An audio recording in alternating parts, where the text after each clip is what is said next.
तो hi guys, क्या हाल चाल। आई होप सभी बच्चे अच्छे होंगे, खुश होंगे, स्वस्थ होंगे और आप लोगों की प्रिपरेशन बच्चा बहुत ही अच्छे तरीके से, अच्छे ढंग से आप लोग जो है अपने एग्ज़ाम की प्रिपरेशन बहुत ही अच्छे तरीके से कर रहे होंगे।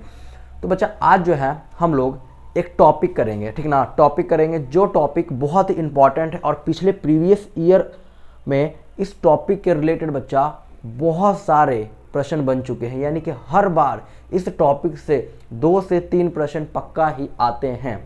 उस टॉपिक का नाम है बायोलॉजी में कार्बोहाइड्रेट। उस टॉपिक का क्या नाम है? कार्बोहाइड्रेट। अगर आप लोग प्रीवियस ईयर आप लोगों के पास है अगर, तो इस प्रीवियस ईयर में देखिएगा आप लोग कार्बोहाइड्रेट जो होता है बच्चा, उसके रिलेटेड बहुत सारे प्रश्न पूछे गए हैं, ठीक ना। तो आज जो है बच्चा कार्बोहाइड्रेट को हम लोग पढ़ेंगे, ठीक ना। क्या पढ़ेंगे? कार्बोहाइड्रेट। चलिए शुरू करते हैं।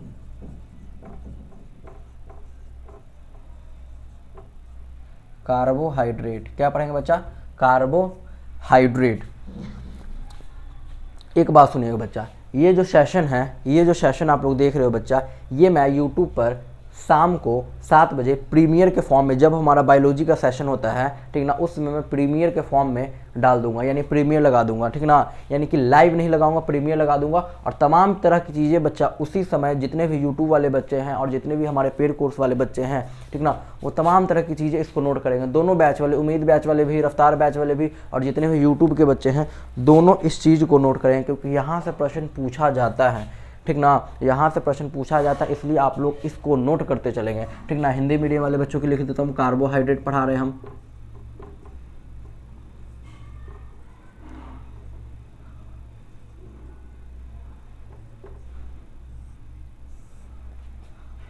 ठीक ना, कार्बोहाइड्रेट।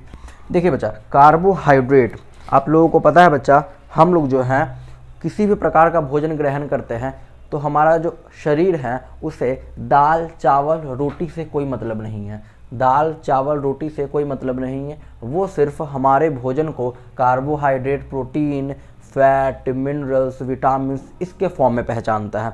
ये बात आप लोगों को मैंने बता रखा है, ठीक ना। तो इसको बच्चा कार्बोहाइड्रेट को हम लोग पहले क्या करेंगे? कैटेगराइज करेंगे बच्चा। कार्बोहाइड्रेट को क्या करेंगे? कैटेगराइज करेंगे। कार्बोहाइड्रेट होता क्या है, ठीक है। तो कार्बोहाइड्रेट होता क्या है, समझिएगा बात को। पहले इसको पढ़ने से पहले एक बात मैं आप लोगों को बता देता हूँ। एक बात, इसको पढ़ने से पहले एक बात लिख लीजिएगा आप लोग। लिखिए टाइप्स ऑफ न्यूट्रिशन।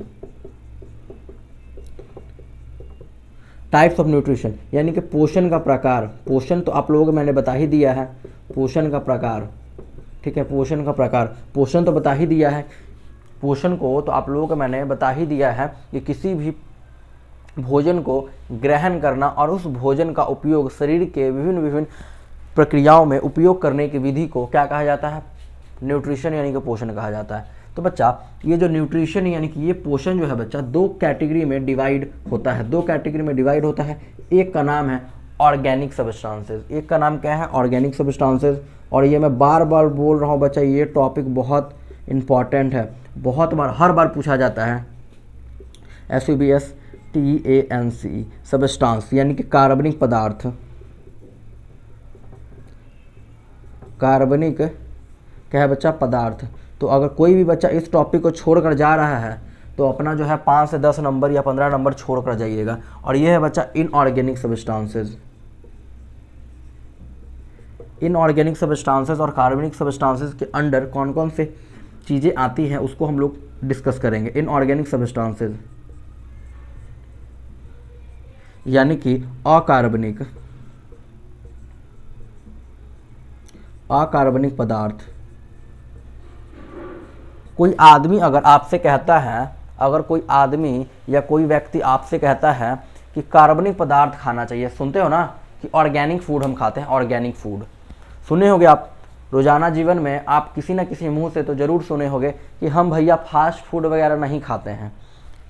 हम जो है भैया फास्ट फूड वगैरह नहीं खाते हैं। हम chow mein, noodles, momos, spring roll, burger, ये सारी चीज़ें नहीं खाते हैं, ठीक ना। हम खाते हैं ऑर्गेनिक फूड या ऑर्गेनिक सब्सटेंसेस खाते हैं या ऑर्गेनिक कार्बनिक पदार्थ खाते हैं। तो बच्चा वो अक्सर खाता क्या है?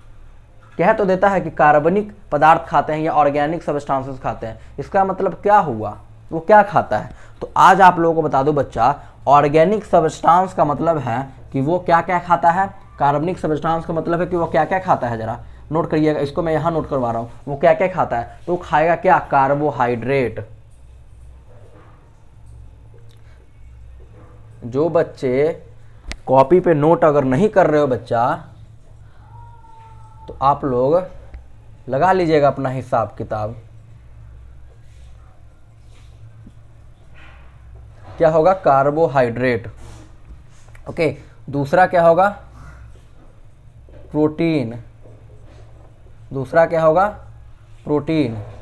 यानी कि अगर कोई व्यक्ति कह रहा है कि कार्बोहाइड्रेट, कोई अगर व्यक्ति कह रहा है कि कार्बनिक पदार्थ खा रहा है, तो वो कार्बोहाइड्रेट खा रहा है, प्रोटीन खा रहा है, इसके अलावा बच्चा फैट खा रहा है और विटामिन खा रहा है। इसके अलावा फैट खा रहा है यानी कि वसा कर रहा है, और जो है वो फैट के अलावा और क्या खा रहा है, तो विटामिन। फैट के अलावा और विटामिन।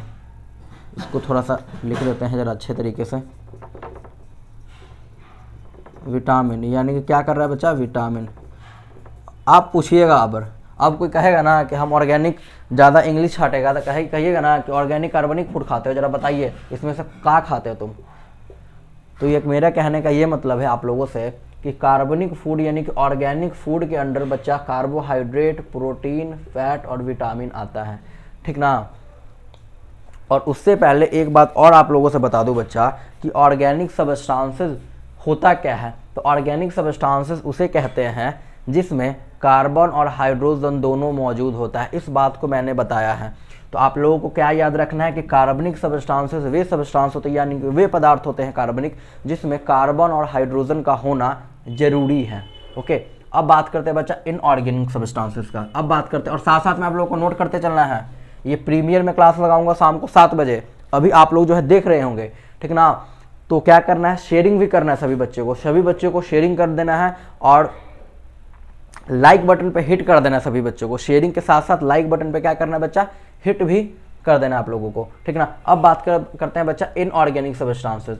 तो इनऑर्गेनिक सब्सटेंसेस का क्या मतलब होता है, ऐसे सब्सटेंस जिसमें कार्बन और हाइड्रोजन मौजूद नहीं होते हैं, या तो कार्बन दोनों मौजूद रहेगा तो दोनों नहीं रहेगा।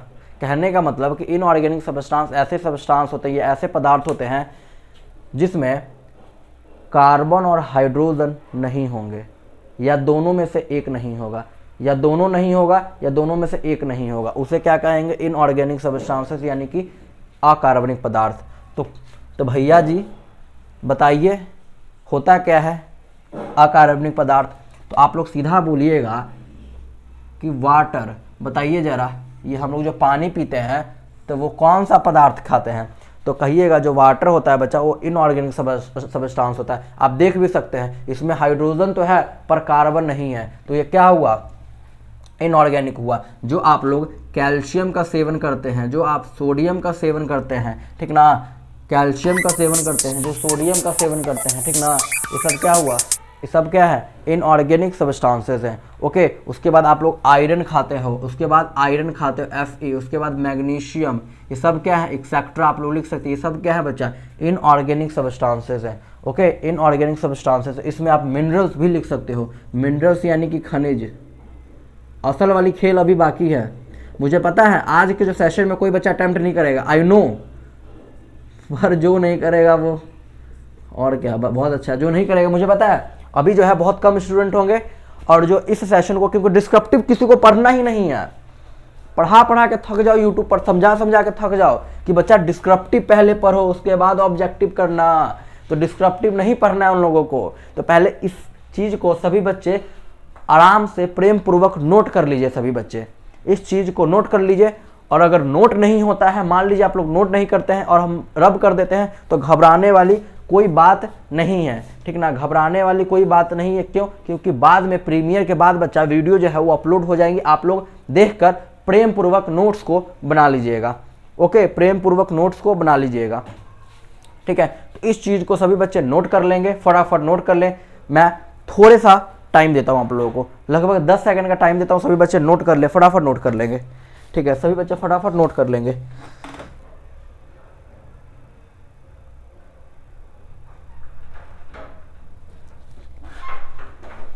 आई होप सभी बच्चे ने नोट कर लिया होगा। अब से बच्चा, अब है ना, अब असली चीज स्टार्ट होने वाला है, और ये था ऊपर से मैं थोड़ा सा बेस बना दिया हूँ आप लोगों का कार्बोहाइड्रेट के विषय में, टाइप्स ऑफ न्यूट्रिशन यानी कि पोषण के प्रकार में थोड़ा सा बेस बना दिया हूँ कि हम लोग पढ़ने क्या वाले हैं, ठीक ना। अब पढ़ते हैं असल चीज़ जो आपके एग्ज़ाम में आएगा। ये भी आ सकता है, ऐसा नहीं है ये नहीं आएगा, पर उसकी संभावना ज़्यादा है, ठीक ना। हर एग्ज़ाम्स में ये पूछा जाता है, बहुत इंपॉर्टेंट है बच्चा, ठीक है। और मैं बार बार कह रहा हूँ, ये यूट्यूब वाले बच्चे भी नोट करेंगे, मेरे पेड क्लासेस वाले भी बच्चे नोट करेंगे, और सभी बच्चे जो है एक बार सेशन को शेयर करेंगे और लाइक कर देंगे सेशन को, ठीक है। ओके, तो चलिए हम लोग असल चीज़ पे आते हैं, कार्बोहाइड्रेट, ठीक ना। तो कार्बोहाइड्रेट पे आते हैं, तो मुझे ये बात बताइए बच्चा, कार्बोहाइड्रेट 1 ग्राम कार्बोहाइड्रेट कितनी एनर्जी प्रोवाइड करता है? 1 ग्राम कार्बोहाइड्रेट अगर आप खाते हो 1 ग्राम तो कितनी एनर्जी प्रोवाइड करता है? तो लगभग 4.2 कैलोरी। इसको ऐसे भी लिखा जा सकता है और या इसको हम लोग इस प्रकार से भी लिख सकते हैं, CAL सिर्फ लिख देते हैं या कैलोरी पूरा लिख सकते हो, ठीक ना। यानी कि 1 ग्राम, ये बहुत इंपॉर्टेंट है, 1 ग्राम कैलोरी, 1 ग्राम कार्बोहाइड्रेट लगभग 4.2 कैलोरी का हमें एनर्जी प्रोवाइड करता है, ठीक ना। अब पूछेंगे कई बच्चे सर कैलोरी क्या है, कैलोरी क्या है? तो कैलोरी बच्चा बायोलॉजी में ऊर्जा का एक यूनिट है। इसको थोड़ा सा हम लोग बता देते हैं आप लोगों को कि किस फॉर्म में प्रश्न को एग्जामिनर अगर पूछना चाहे तो पूछेगा, ठीक ना। नोट लिख के लिख लेंगे, ठीक ना। नोट डाल के आप लोग एक बात को लिख लीजिए, यहाँ पर क्या लिखना है आपको, कैलोरी एक खगान, क्या है बच्चा? खगान ऊर्जा है। इंग्लिश मीडियम वाले बच्चे के लिए लिख देते हैं, हो गया, ऊर्जा है, ठीक है। इंग्लिश मीडियम वाले बच्चों के लिए भी लिख देते हैं बच्चा, क्या लिखेंगे? Calorie is a dietary food energy, calorie is a dietary food energy. अब प्रश्न कैसे पूछेगा एग्जाम में वो बताते हैं आपको, calorie is a dietary food energy.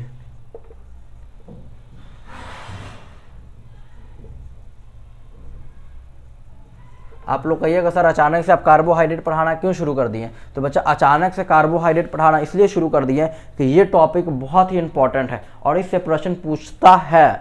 हर बार बच्चा कार्बोहाइड्रेट पूछा है तो इस बार भी पूछेगा, इसलिए बता रहा हूँ। अब क्या पूछेगा एग्जामिनर, क्या पूछेगा?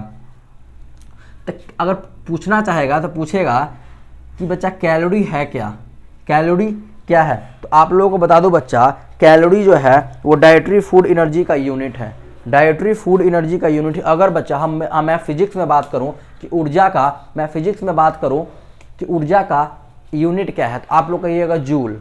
ऊर्जा को हम लोग एनर्जी को फिजिक्स में जूल यूनिट है उसका, जूल से नापते हैं ऊर्जा को, ठीक ना। पर यहाँ पर अगर कोई भोजन है, ठीक ना, कोई भोजन है तो उसको किस हिसाब से हम लोग नापेंगे या क्या होगा, क्या यूनिट होगा? तो बच्चा फूड को, कि फूड कितना एनर्जी देता है, तो उसी को नापने के लिए ये एक यूनिट कैलोरी जो है वो बनाया गया है, ठीक ना।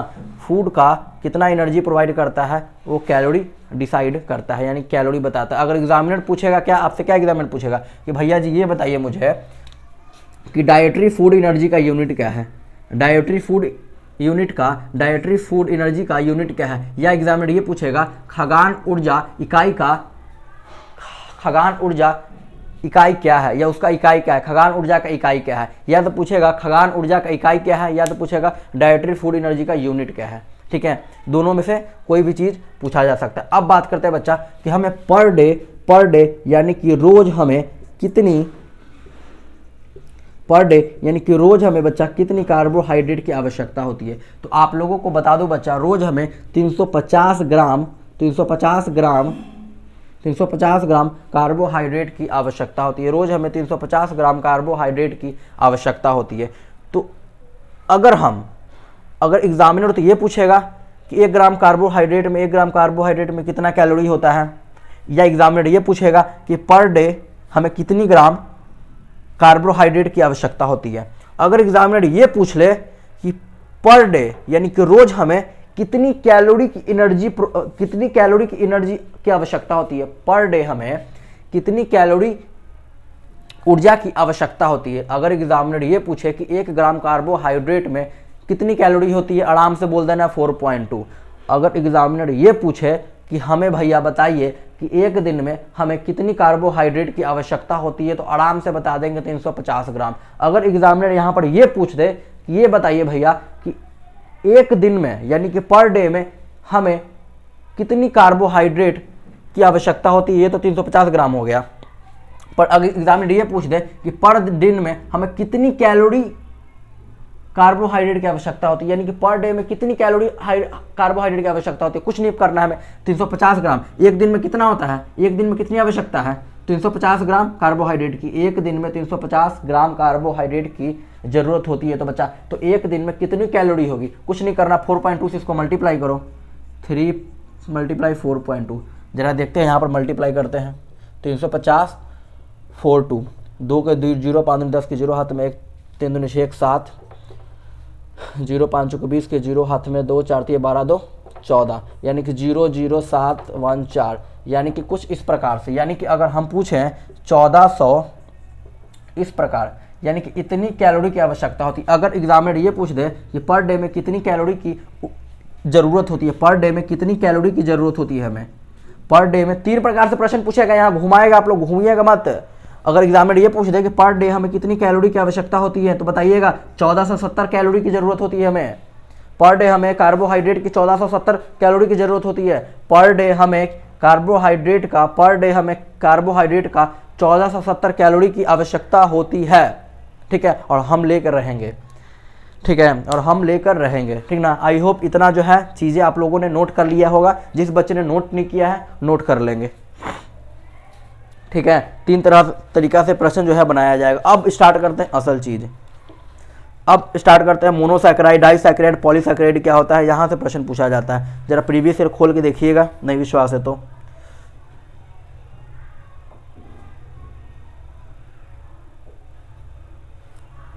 ठीक है, आई होप सभी बच्चे ने नोट कर लिया होगा। तो इसको कर देते हैं रब, और आगे पहुंचते हैं हम अगले चीज़ों की ओर।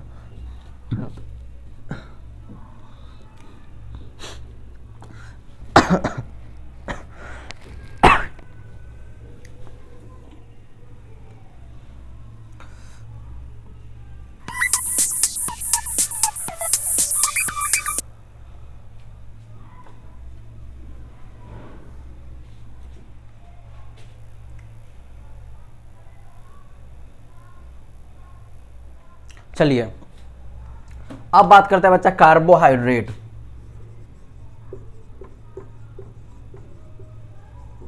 कार्बोहाइड्रेट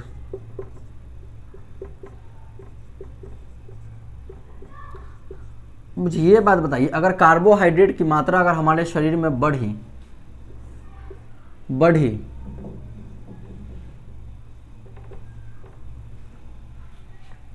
ठीक ना, तो हम क्या होंगे, तो हम बच्चा कार्बोहाइड्रेट का अगर हमारे शरीर में मात्रा बढ़ा तो हम मोटा हो जाएंगे।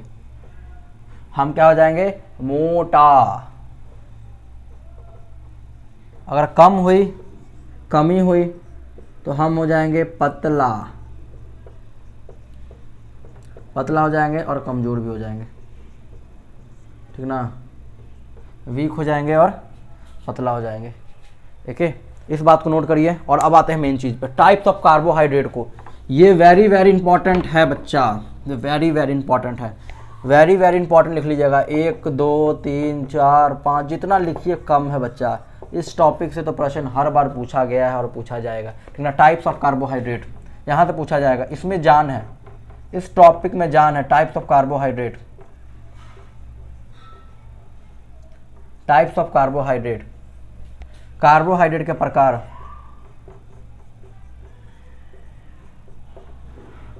कार्बोहाइड्रेट के प्रकार।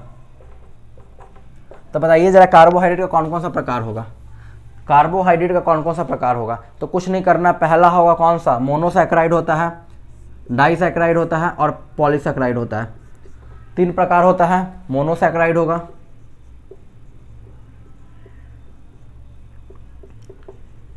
ये जो मोनो है इसका मतलब होता है एक, ये जो सैकराइड होता है उसका मतलब होता है शुगर, जिसे हिंदी वाले शर्करा कहा जाता है, ठीक है। मोनोसैकराइड। मोनोसैकराइड का मतलब ये होता है जिसमें मोनो का मतलब क्या होता है, एक, यानी कि मोनोसैकराइड का क्या मतलब है, जिसमें कार्बोहाइड्रेट का सिर्फ एक अणु मौजूद हो, कार्बोहाइड्रेट का सिर्फ एक अणु मौजूद हो, उसे कहा जाता है मोनोसैकराइड। हिंदी मीडियम वाले बच्चों के लिए लिख देते हैं जरा, मोनोसैकराइड, मोनोसैकराइड, ठीक ना। अब बात करते हैं बच्चा, उसके बाद बात करते हैं डाइसैकराइड। इसको अभी पढ़ेंगे, इसके अंदर अंदर क्या होता है डाइसैकराइड।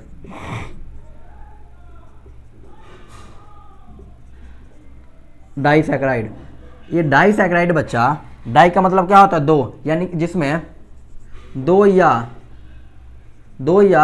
दो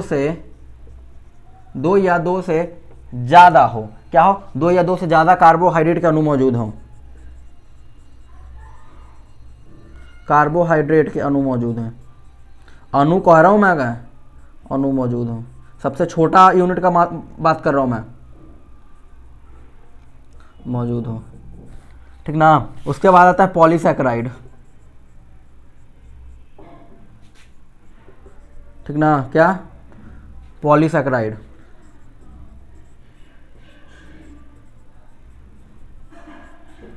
ठीक ना। उसके बाद क्या आता है बच्चा, पॉलीसैकराइड, ठीक ना। पॉलीसैकराइड कुछ नहीं होता है जिसमें बहुत सारे कार्बोहाइड्रेट के अणु मौजूद हो, जिसमें बहुत सारे कार्बोहाइड्रेट के अणु मौजूद हो, वो क्या होता है पॉलीसैकराइड। जिसमें बहुत सारे कार्बोहाइड्रेट के अणु मौजूद हो, जिसमें बहुत सारे कार्बोहाइड्रेट के, जिसमें बहुत सारे कार्बोहाइड्रेट के अणु मौजूद हो, अणु समझते हो ना, मॉलिक्यूल मौजूद हो, अणु हो, बस मौजूद हो, क्या लिखना है, अणु हो, ठीक ना। इस बात को लिखिए, फिर एक एक उठाएंगे जरा और इसको देखेंगे।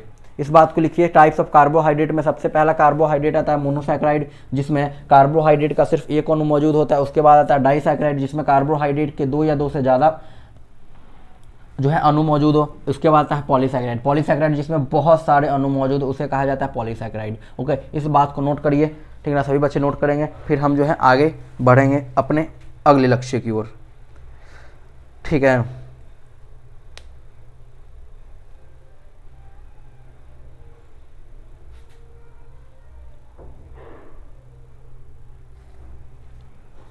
ठीक है, तो अब देखिएगा बच्चा, अब देखिएगा पहला जो है, पहला सैकराइड को उठा लेते हैं, जिसे कहा जाता है मोनोसैकराइड, और इसके टाइप्स देखते हैं और ये कहाँ कहाँ मौजूद होता है उसको देखते हैं, ठीक है। सभी बच्चे, जितने भी बच्चे अभी प्रेजेंट हैं, जितने भी बच्चे लाइव देख रहे हैं मुझे, ठीक ना, मैं तो रिकॉर्डेड प्रीमियम डाला हूँ, तो जितने भी बच्चे देख रहे हैं वो शेयर करेगा और लाइक करेगा, ठीक ना। सभी ग्रुप में शेयर कर दीजिए, जितने भी ग्रुप्स हैं हमारे उम्मीद बैच वाले, टोटल लर्निंग के ग्रुप में, ठीक ना, सभी ग्रुप्स में शेयर करिए, ताकि जो है हमारी जो फैमिली है, हमारी जो टोटल लर्निंग की फैमिली है बच्चा, ठीक ना, हम और रोशन सर बच्चा आप लोगों के लिए बहुत मेहनत कर रहे हैं, ठीक ना। हमारी टोटल लर्निंग की फैमिली और दी प्योर एजुकेशन की फैमिली बच्चा आगे बढ़े, ठीक ना। तो अब बात करते हैं बच्चा, कार्बोहाइड्रेट के टाइप्स देख लिए हैं, मोनोसैकराइड, डाइसैकराइड, पॉलीसैकराइड। अब बात करते हैं मोनोसैकराइड सिर्फ, तो डाल लीजिए 1 नंबर और बात कर लीजिए मोनोसैकराइड।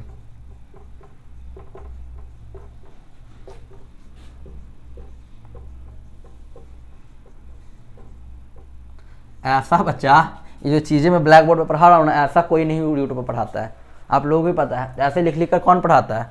सब आते हैं, कई जो है यूट्यूब वाले चैनल क्या आते हैं, कई बच्चे PDF खोलते हैं, कईयों का PDF खुलता है, पर हमारा दोनों खुलता है, कईयों का सिर्फ PDF खुलता है यूट्यूब पर, ठीक ना, कईयों का सिर्फ बोर्ड पे PDF खुलेगा, डिजिटल बोर्ड पे खुलेगा, और कईयों का मोबाइल पे PDF खुलेगा, पर हमारा दोनों काम होता है। जहाँ पर हमें आवश्यकता होती है बोर्ड पर आने की, आ गए बोर्ड पे, मैंने क्या कहा था, जिस दिन मुझे लगेगा बोर्ड पर आके कोई टॉपिक पढ़ाना है उस दिन मैं आऊँगा, ठीक है।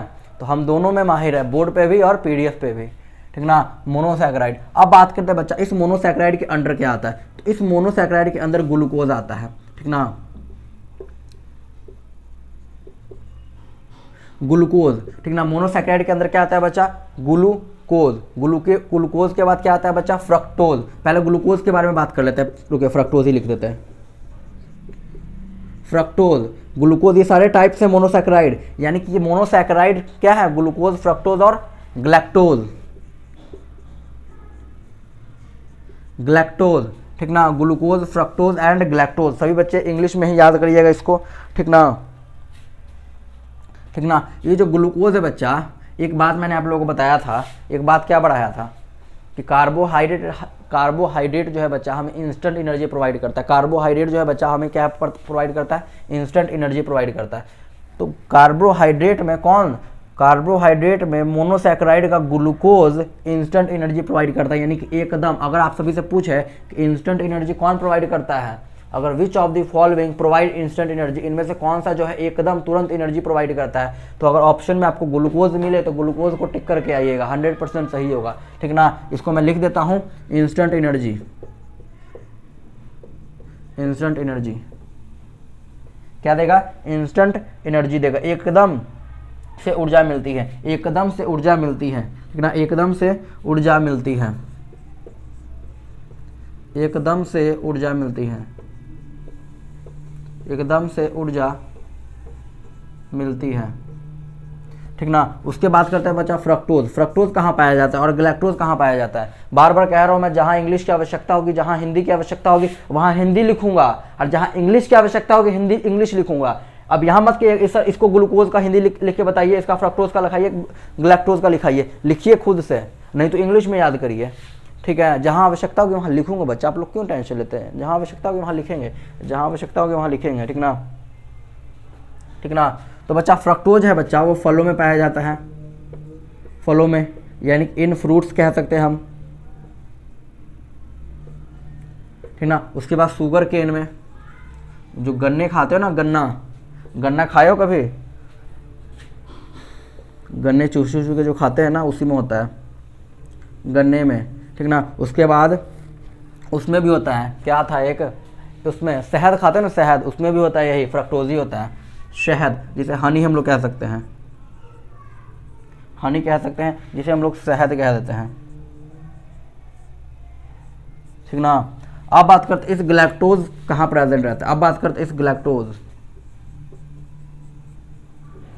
कहाँ प्रेजेंट रहता है। तो बच्चा फलों के जूस में प्रेजेंट रहता है। अब कहिएगा सर यहाँ पर ग्लैक्टोज लिखे हैं, आप यहाँ बताते क्वेश्चन क्या राइज होगा, अभी पूछते हैं हम आपसे। ग्लैक्टोज फलों के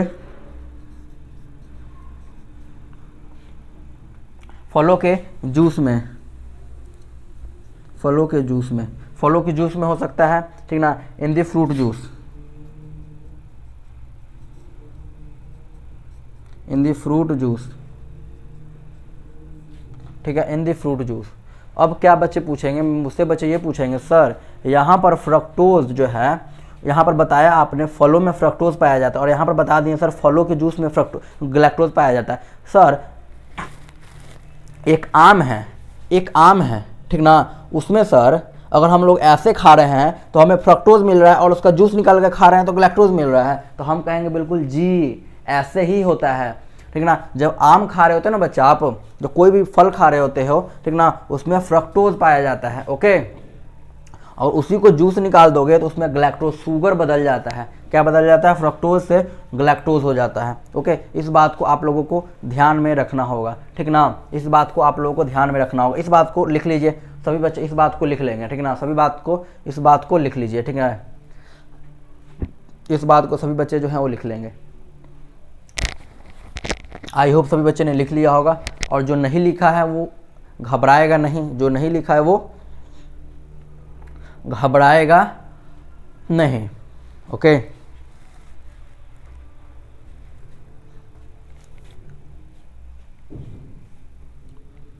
हो गया ये, आई होप सभी बच्चे ने लिख लिया होगा। मोनोसैकेराइड के बारे में, मोनोसैकेराइड के बाद बच्चा हम लोग बात करते हैं डाइसैकेराइड। अक्सर ये पेपर में पूछा जाता है कि डाइसैकेराइड बनता कैसे है, अक्सर ये पेपर में पूछा जाता है डाइसैकेराइड बनता कैसे है बच्चा, ठीक है, बनता कैसे है।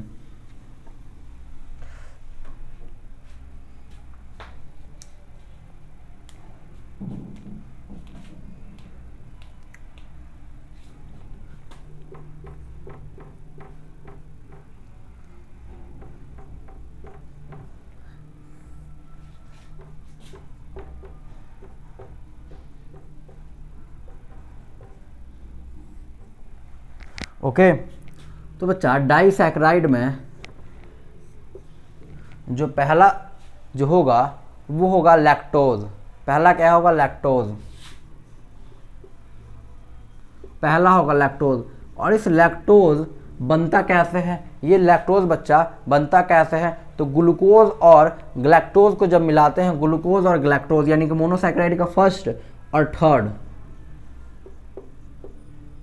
ग्लूकोज प्लस ग्लैक्टोज, ग्लूकोज और ग्लैक्टोज को जब मिलाते हैं तो लैक्टोज बनता है। अगर इसके विषय में बताओ बच्चा कि ये लैक्टोज पाया कहाँ जाता है, तो आप लोगों को पता है? जरा रोज आप लोग पीते हो उसको, लैक्टोज कहाँ पाया जाता है, कोई बताएगा?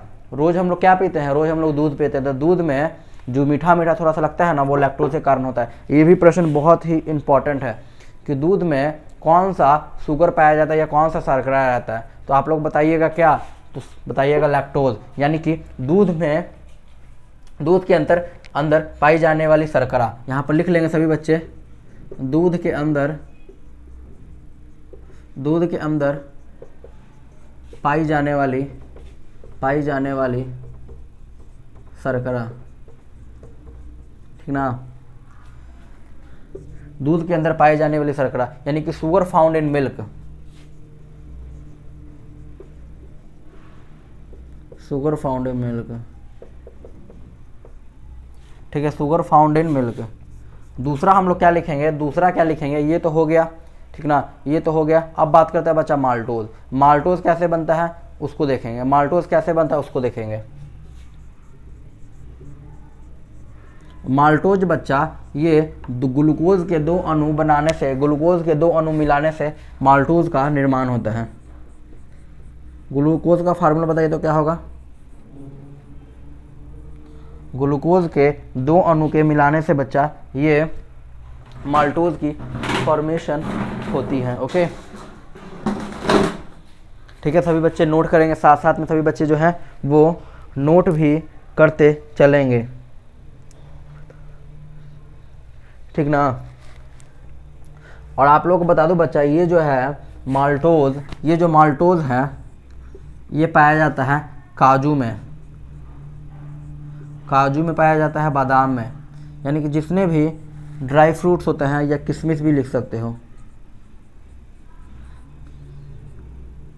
ठीक ना, किशमिश, यानी कि जितने भी ड्राई फ्रूट्स लिख लो, ऑल ड्राई फ्रूट्स,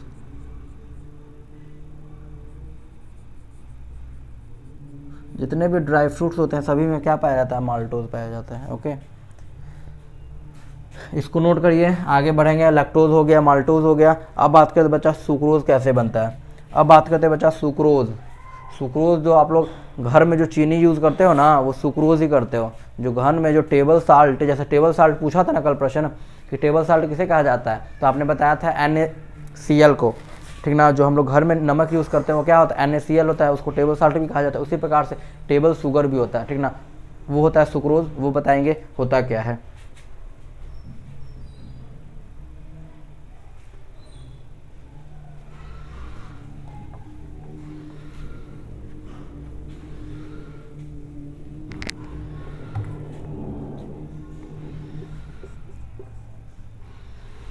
ग्लूकोज,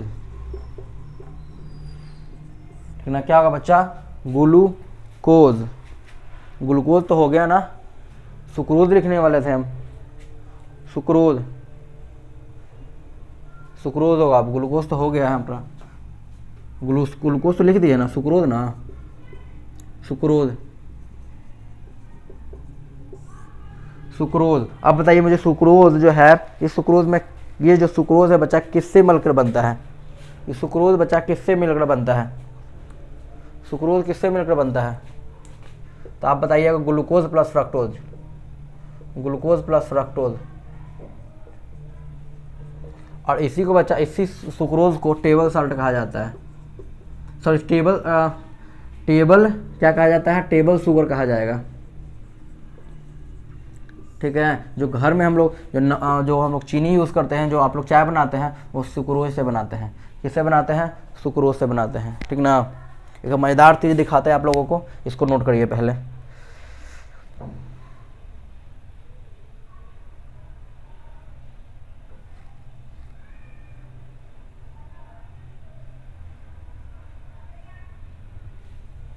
मज़ेदार चीज़ क्या है ज़रा देखिएगा। सुक्रोज जो है यानी कि जो हम लोग घर में जो चीनी उपयोग करते हैं उसको बनता कैसे है, वो बनता कैसे है देखिएगा। देखो बच्चा, सुक्रोज जो है, सुक्रोज वो किससे बनता है बच्चा? ग्लूकोज, ग्लूकोज प्लस फ्रक्टोज से बनता है। ग्लूकोज प्लस सुक्रोज किससे बनता है? ग्लूकोज प्लस फ्रक्टोज से बनता है। और ग्लूकोज का फार्मूला क्या है?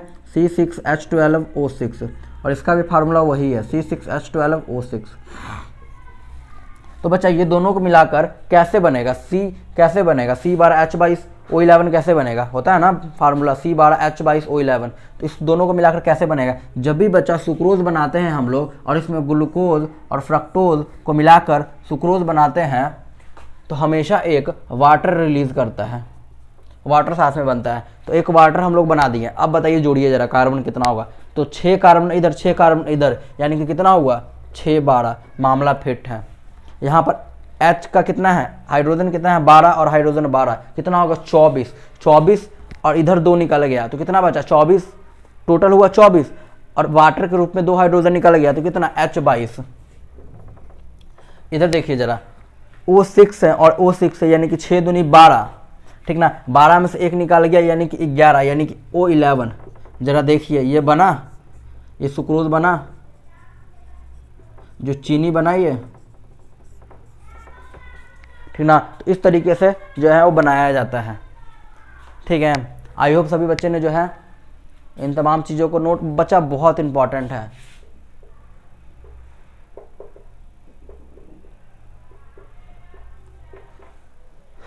वेरी इंपॉर्टेंट है, इतना इंपॉर्टेंट था इसलिए मैं जो है बोर्ड पर आया हूँ, ठीक ना, क्योंकि PDF पे पढ़ाना पॉसिबल नहीं था, ठीक ना। जब बात आती है मुझे डिस्क्राइब करने की तो वहाँ पर पॉसिबल नहीं होता है, ठीक ना। वहाँ पर बहुत मतलब कि थोड़ी सी जगह होती है स्क्रीन पे, इसलिए वहाँ नहीं हो सकता है। यहाँ पर मैं बता दिया हूँ।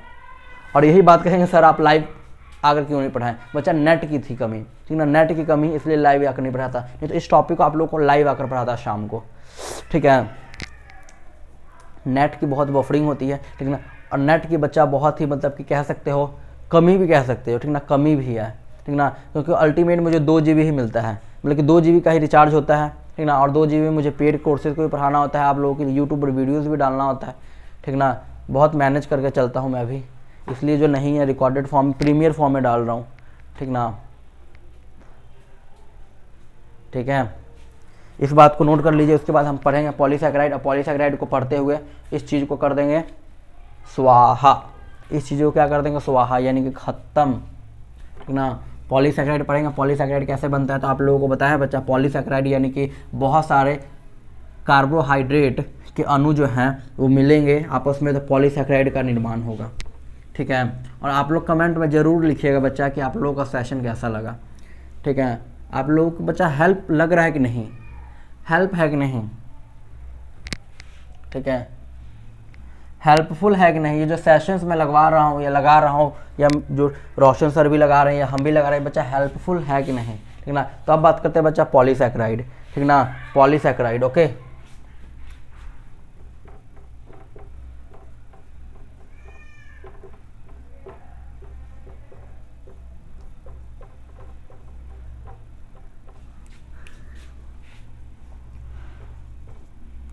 ठीक ना। अब बात करते हैं बच्चा पॉलीसैकेराइड। पॉलीसैकेराइड क्या होता है तो आप लोगों को बता दिया है कि जब बहुत सारे कार्बोहाइड्रेट आपस में जुड़ेंगे तो वो किसका निर्माण करेगा? तो पॉलीसैकेराइड का निर्माण करेगा, ठीक है, ठीक ना। बहुत सारे कार्बोहाइड्रेट तो लिख देते हैं यहाँ पर आप लोगों के लिए, बहुत सारे कार्बोहाइड्रेट, बहुत सारे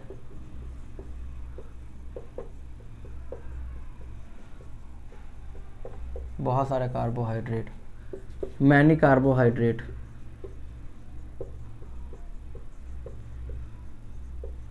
ठीक ना। तो अब बात करते हैं बच्चा इसका पॉलीसैकेराइड जो है वो होता किस में है तो आप लोगों को बता दो बच्चा। पॉलीसैकेराइड को जो एक पार्ट है, पॉलीसैकेराइड किसे कहेंगे? स्टार्च, स्टार्च, ठीक ना, स्टार्च को कहेंगे पॉलीसैकेराइड, ओके। और ये स्टार्च कहाँ प्रेजेंट होता है? पॉलीसैकेराइड का मतलब कि बहुत सारे कार्बोहाइड्रेट, अगर बहुत सारा कार्बोहाइड्रेट होगा तो हम क्या होंगे? अगर हम बहुत सारे कार्बोहाइड्रेट यानी कि हम पॉलीसैकेराइड खाएंगे तो क्या होंगे, हम मोटा होंगे, हमारा शरीर क्या होगा, मोटा होगा। बहुत ठीक, बहुत सही, ठीक ना। तो ये कहाँ पाया जाता है, तो सबसे ज़्यादा बच्चा पॉलीसैकेराइड जो है वो राइस में होगा, ठीक ना। उसके बाद पोटैटो में होता है। और ये प्रश्न पूछा गया है, ये दोनों जो है ना, पोटैटो और राइस, ये दोनों से मिलता जुलता अगर प्रीवियस ईयर तो उठा के देखिएगा, राइस और पोटैटो के बारे में पूछा गया है जरा, ठीक ना। चावल और आलू, चावल और आलू, चावल और आलू में बच्चा पॉलीसैकेराइड होता है, ठीक ना। और दूसरा क्या होगा, सेल्यूलोज में होता है। दूसरा क्या होगा, सेल्यूलोज। सेल्यूलोज आप लोगों को पता ही है क्या होता है, ठीक ना। सेल्यूलोज आप लोगों को पता ही है बच्चा, जो पौधा होता है, जो पौधा होता है, ठीक ना, जो पौधा होता है उसको जब उसका जो सेल वाल जो उसके बाहरी परत को जब छीलते हो ना, तो एक चिपचिपा टाइप का निकलता है ना, वो बच्चा सेल्यूलोज ही होता है, ठीक ना। सेल्यूलोज होता है क्योंकि उसमें क्या होता है, पॉलीसैकेराइड होता है। पॉलीसैकेराइड होता है यानी कि उसमें क्या होता है, शुगर होता है। उसको खाओगे तनी मनी मीठा भी लगेगा आपको, ठीक है। तो आज के लिए बस इतना ही पढ़ाना था हमें, इस टॉपिक को कवर कर लिया है। अब मुझे किसी प्रकार की कोई टेंशन नहीं है। मुझे बच्चे को बच्चा मैं सेटिस्फाई होना चाहता हूँ, ठीक ना। मैं अपने आप से सेटिस्फाई होना चाहता हूँ कि नहीं, मैं पढ़ाया हूँ, जो मुझे नज़र आ रहा है कि इंपॉर्टेंट है बच्चा, उसको मैं पढ़ाऊँगा, ठीक है। क्योंकि मुझे सेटिस्फेक्शन होना बहुत ज़रूरी है। मैं बच्चों के साथ जो है वो गद्दारी वाला काम नहीं कर सकता, ठीक ना। मैं उल्ट पुल्ट चीज़ें जो हैं वो पढ़ा नहीं सकता, ठीक ना। और मुझसे ये भी नहीं होता है कि हमें मुझे व्यूज़ लेना है और मुझे अगर वॉच टाइम बढ़ाना है, वो व्यूज़ लेना है। मुझे फ़र्क पड़ता है, थोड़ा बहुत पड़ेगा, क्योंकि अगर आप लोग सपोर्ट करोगे, ठीक ना, व्यूज़ बढ़ेंगे, हमारे वॉच टाइम बढ़ेगा। अगर आप लोग सपोर्ट करोगे इसी तरीके से ना, तो क्या होगा, मेरे पास जो है फैसिलिटीज़ बढ़ेंगी, किसी भी काम करने का फैसिलिटीज़ बढ़ेगा अगर आप लोग सपोर्ट करोगे बच्चा, तो ठीक ना। तो क्या होगा, क्योंकि यूट्यूब जो है बच्चा नाम का पेमेंट देता है, कोई पेमेंट वगैरह नहीं देता, बहुत कम, ठीक ना। तो अगर आप लोग सपोर्ट करिएगा तो बहुत अच्छे काम कर सकते हैं आप लोगों के लिए, ठीक ना। जिससे जो है, जो गांव में रहने वाले बच्चे हैं, जिनके पास जो है तमाम तरह की सुविधाएं जो हैं वो नहीं पहुंच पाती हैं, और जो है अपने जो है जीवन में वो थोड़ा सा आगे बढ़ते बढ़ते रह जाता है, क्योंकि वो गांव में रहते हैं और उनके पास फैसिलिटीज़ नहीं रहता है, ठीक ना। जिसकी वजह से जो है एक क्वालिटी कंटेंट उन्हें नहीं मिल पाता, जो उन्हें पढ़ना है वो नहीं मिल पाता है, ठीक ना। तो बस बच्चा इसी मकसद पे काम हम लोग कर रहे हैं, इसी मकसद पे मैं काम कर रहा हूँ। मैं अपने आप को सेटिस्फाई कर रहा हूँ कि नहीं, मैं पढ़ाऊँगा, और मैं जो पढ़ा रहा हूँ, जो मुझे दिख रहा है, जो मुझे इंपॉर्टेंट पढ़ाना है वो मैं पढ़ाऊँगा। या तो मुझे PDF खोलकर पढ़ाना हो, या तो मुझे लाइव आकर पढ़ाना हो, पढ़ाऊँगा, ठीक ना। बस आप लोग बच्चा इसी तरीके से सपोर्ट करते रहिए। सभी का शुक्रिया, थैंक यू। एंड सभी बच्चे जो है हंसते रहेंगे, मुस्कुराते रहेंगे, ठीक ना। एंड सभी बच्चे को जय हिंद।